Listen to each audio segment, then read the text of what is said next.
My name is Coach Lavender, Lavender.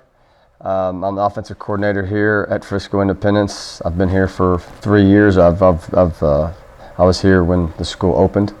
Last week's game against Braswell was a very exciting game offensively and defensively. But since I'm offensive coordinator, obviously I'm going to expound a little bit on the offense. I thought that offensively we played very well. We executed well. We had a lot of big plays from a lot of different receivers, not only necessarily receiving or catching the ball, but our downfield blocking was a lot better than what it was last week. And then obviously we have a good stable of running backs that touch the ball, and they executed the game plan very well. The thing about our running backs is that I feel that any time that we give it to any one of our running backs, they're able to score at any moment. So we're really excited about that, and we're looking to continue to build upon that this coming week against Eaton. Okay, and then we'll go ahead and open it up for questions. Okay, I'll start off, and then it's going to go between Brett and Brett. Coming off the first game, how do you feel like the week of practice was handled and executed by coaches, and what issues did you feel like were corrected? Okay, so I think there was a lot of things to get corrected. From 1 week to the next, there's always your second game is when you see typically your biggest improvement.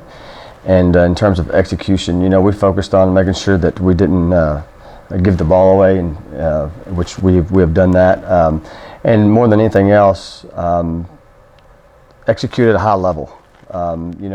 We did a good job in the first game. In the second game, it was a lot better. Although we can still continue to get better. So the level of execution and the speed in which we play the game has to improve, and we improved from week 1 to week 2. Now we got to improve from week 2 to week 3. Awesome. Okay, and then Coach, in the past 2 games, your offense has 692 rushing yards. What factors have contributed to this early success? Well, when you have that many yards rushing, the first thing you point to is our offensive line. They've done a great job. We have great leadership in the offensive line, and our running game coordinator, Coach Walker, has done a fabulous job of getting those guys synced up and lined up where the guys up front is what makes or breaks you. And so Jayson Moore and Zach Saldana and the rest of those guys and Matt Hawk have done a wonderful job. All of them have. And Coach Walker's done a great job of leading that group. Now, when you have a great offensive line that's doing their job, it makes the running back's job a lot easier. And that's kind of what you've seen in the last couple of weeks.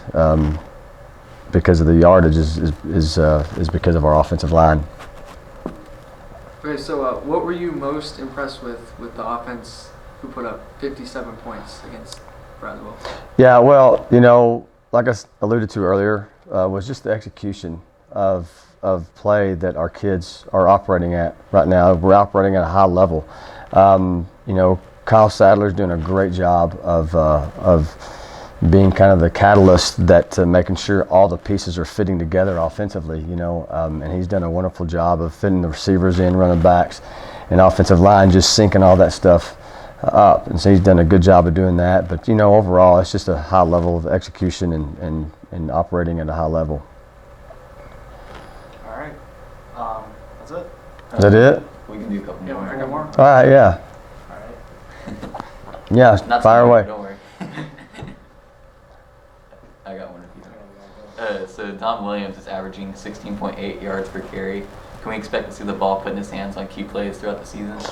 Well, when you have a Division I running back in the backfield, Coach Story reminds me of that every day. Whenever we get in a bind, make sure we give it to the guys that are point producers and guys that can score. Not only is Dom a great player, he's a great individual, he's a great person, and he makes others around him better. And so absolutely, you can expect to see him carry the ball a lot, but also, we have a good stable of running backs that can score too, and that are very valuable to us. Okay, I got one. Yeah. So, especially on punt returns, I've noticed on kickoffs too, Dom doesn't seem to be scared to pick up the ball on the bounce. Mm-hmm. How does that make you coaches feel when you see the ball bouncing and him still going after it? Well, anytime, they're not supposed to let the ball bounce. We'd like for them to catch it in the air, because anytime you let the ball bounce, you give away field position. But, when you see him pick it up, you know that it could be a big play. Obviously anybody and any coach would rather him catch it in the air and either fair catch it or take it off and try to return it. But anytime he touches the ball, and anytime our returners touch the ball, they can score. But what it makes me feel like is when he touches it, it makes me feel good, because I think, number one, we're going to get good field position, or number two, he has a chance to score. Right. With the addition of new coaches to your program, how do you feel like since them coming in and like them practicing with the players, how do you feel like that has impacted the program? Yeah, you're talking about. Can you clarify that a little bit? Like our new coaches, Yeah, like we have coaches. One new coach, and Coach Bohannon. Mm-hmm. And what's funny about Coach Bohannon is that I coached Coach Bohannon in high school, and so he's been a great addition to our staff. He's brought tons of energy and excitement, and really, really excited about him being on staff. Now he coaches on the defensive side of the ball. He coaches our corners, and he's definitely made it tough on us this spring and this fall camp and throughout the season, us competing against his corners, and he's done a fabulous job.